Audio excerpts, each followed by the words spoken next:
కూడా నేను మనం చేస్తున్నా. మీ కుటుంబంలో అవినీతి కుటుంబం, మీ బంధువులందరూ అవినీతి పనులు. దానికి సాక్ష్యం పెద్ద బ్రోకర్ కరుణాకర్ రెడ్డి. నాయనా కరుణాకర్ రెడ్డి, ఆ మూడు నామాలకి నాయనానికి దండం పెడతా. ఆ మూడు నామాలకి ఎంతో పవిత్రత ఉన్నది. నీలాంటి బ్రోకర్ నాయాలు ఆ మూడు నామాలు వేసుకుంటే వెంకటేశ్వర క్షమించడానికి కూడా నేను మనం చేస్తా ఉన్నా. వెంటనే వీడి మీద ఎఫ్ఐఆర్ పెట్టాలి. వెంటనే రెవెన్యూ యాక్ట్ కింద వీళ్ళ ఆస్తులు జప్తు చేయాలి. ఆ డబ్బులు వేలం పాటేసి ఆ డబ్బులు ప్రభుత్వానికి జమ చేయాలి.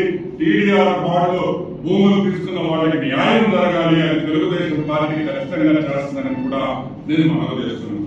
శ్రీలక్ష్మి గారు, మీరు భయపడి చేసిన మీరు తప్పించుకోలేదు అని మాత్రం నేను మనవి చేస్తున్నా.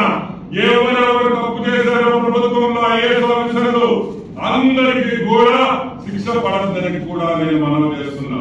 నువ్వు ఈ రోజు ఏదో ఆపేస్తే నువ్వు తప్పించుకోవచ్చని అనుకుంటున్నారేమో, కానీ ఒక్కటి మాత్రం ఈ రోజు తెలుగుదేశం పార్టీ తరఫున చెప్తున్నా, 100% మీరు ఒకటే గుర్తుపెట్టుకోండి, అందరికీ శిక్ష పడద్దని కూడా నేను మనవి చేస్తాను. ఇదిగోండి టీడీఆర్ బాండ్,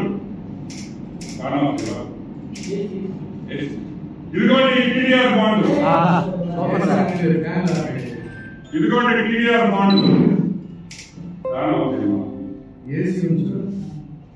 ఇదిగోండి టీడీఆర్ బాండ్. ఈ అవినీతిని కాల్చేస్తున్నాం, ఈ అవినీతిని కాల్చేస్తున్నాం. ఈ అవినీతిలో ఇక్కడ అంతమైపోయింది. ఇదిగో కరుణాకర్ రెడ్డి, నువ్వు సంపాదించిన డబ్బులు ఈరోజు తెలుగుదేశం పార్టీ తరఫున చెప్తున్నా, ప్రతి రూపాయి కూడా వసూలు చేస్తాం, మీ ఆస్తులు జప్తు చేస్తామని కూడా నేను మనం చేస్తున్నానని కూడా చెప్తా ఉన్నా. సో దీని వెంటనే తెలుగుదేశం ప్రభుత్వం రాగానే మేము దీని మీద ఎంక్వైరీ పెడతాం. దీని మీద వెంటనే 100% యాక్షన్ ఉంటుంది. టీడీఆర్ బాండ్ తీసుకునే న్యాయబద్ధంగా తీసుకున్న వాళ్ళకి న్యాయం జరిగే విధంగా తెలుగుదేశం ప్రభుత్వం ఉంటుంది, కూటమి ఉంటుందని కూడా నేను మనం చేస్తున్నాను. కానీ ఈ విషయంలో నేను ఒక మాట చెప్పాలి. ఈ టీడీఆర్ బాండ్ల కోసం పోరాడిన జనసేన పార్టీ అయితేమి, భారతీయ జనతా పార్టీ, భారత ప్రకాశం అయితేమి, కిరణ్ అయితే ఏమి, ఇంకా కూడా తెలుగుదేశం పార్టీలో రాజశేఖర్ అయితే ఏమి, వీళ్ళందరినీ నేను అభినందిస్తున్నాను. Thank you. మీరు తిరుపతిలో ఉండి పోరాడారు.